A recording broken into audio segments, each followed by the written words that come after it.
Hi, how do you teach an ESL class? What are the practical steps you've got to follow in order to successfully cover up your 50 minutes of class time? These and other issues we'll be discussing in today's video. But before I dive onto these teaching styles that you've got to adopt in your English class, I urge you to hit the subscribe button and of course join channel membership. To begin your ESL class, you need to think of your teaching style. For the sake of this video, I'll be using the demonstrator teaching style. And if you're adapting this style, then you've got to start your class with a warm-up or warmers. Warmers refer to the first activities you do in your classroom to get your student ready for the lesson of the day. And warmers can be in any form. Some teachers use songs, others music, others they dance. They ask questions to their students, but you have to make sure that your warmers goes in line with the lesson of the day. Do not use warmers that are not related to the topic you're teaching, otherwise it risks taking the students off from the lesson. So always make sure your warmer is related to the topic. The warmer you may want to use again should be brief, very brief and concise, because warmers should last between 5 to 10 minutes approximately. And for the purpose of this video, I'll be dealing with a topic from phonics known as consonant blend. So let us assume that the topic for the day is consonant blend. I will start my class with a warmer, and of course the warmer here will be a video or PPT presentation that shows words accompanied by pictures that has the consonant blend sounds ble, cre. These two sounds BL, ble, CR, cre. Perhaps I'll create a slide or play a video that has words and pictures ending with this consonant sound. For example, ble could be for blanket, and I'll show a picture of a blanket on the screen and elicit from students what is that, and those that know they will shout blanket. Or with the CR, I may show a crab on the screen, crab, and I ask the students what is that. They have to give me the name in English, crab.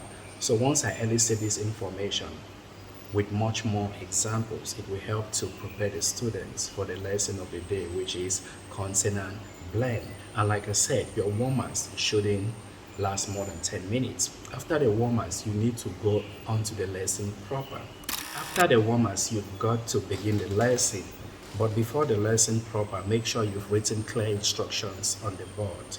You could write instructions like what page numbers you would like students to turn to in order to complete an activity. And with your lesson proper, you have to guide the students to a text or the lesson in the textbook and tell them to open to that page or pages. You read along. Since it's phonics, the main target here will be the vocabularies with the sounds, the consonant blend sounds like ble, cre. So as a teacher, you guide the students and they read after you. B, B, L, L. Combine together, ble, to form a word, black. C, K, R, R. Combine together, cre. The word could be crap. So once you explain this, the students follow up, and this is a time where if you have a video, you could play it for the students to watch and get to understand more about what the topic is all about. And again, your lesson proper should last between 20 to 25 minutes, because remember, you've got just 50 minutes. Some schools give 45 minutes for a class, so this should be within 20 minutes. Once you've explained using videos or PPT presentation, hence the demonstrator teaching style, you can guide the students to the activity of the day, maybe in the form of extra work in the students' books or workbooks, or if you have worksheets, you give out worksheets and allocate time for the students to complete their activity. And while the students are completing their activities, you have to move around the class. Don't just sit. No, that might reflect on you negatively, because if somebody is passing by, they will think you're a lazy teacher.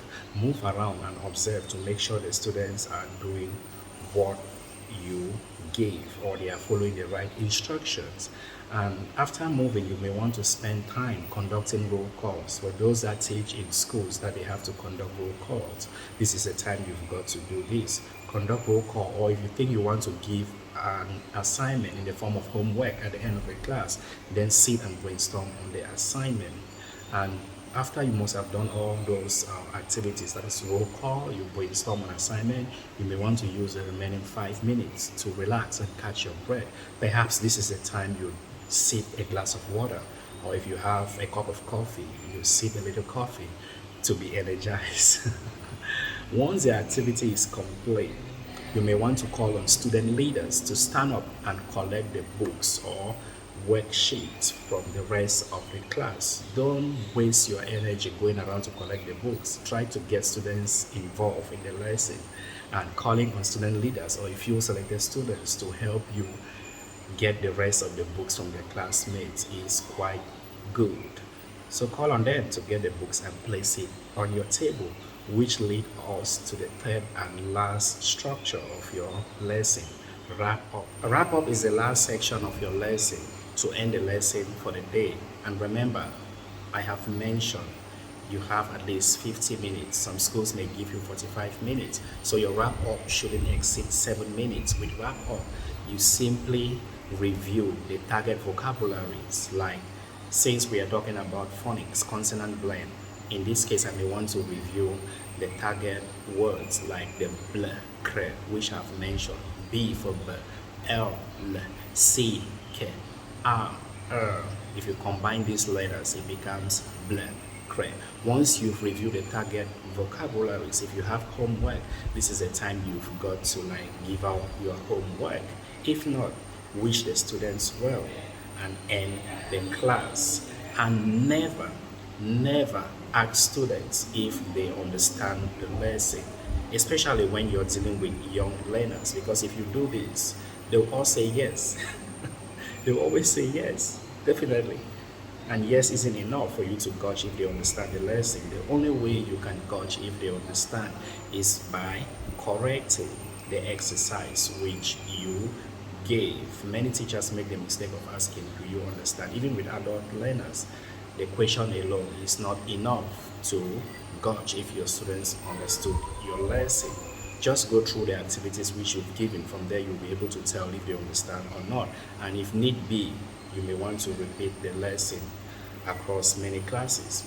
And end your lesson after you must have reviewed the target vocabularies and wish the students farewell. Always leave the class 5 minutes before time. This gives the next teacher enough time to come in and prepare for the next lesson. So that is it. Follow these 3 structures in order to teach your ESL classes. And like I said, there are many different teaching styles you can adopt. Just be flexible, and you may want to read more on teaching styles by checking out these websites. If you like the video, once again, make sure to hit the subscribe button. Thanks, and see you next time. Ciao.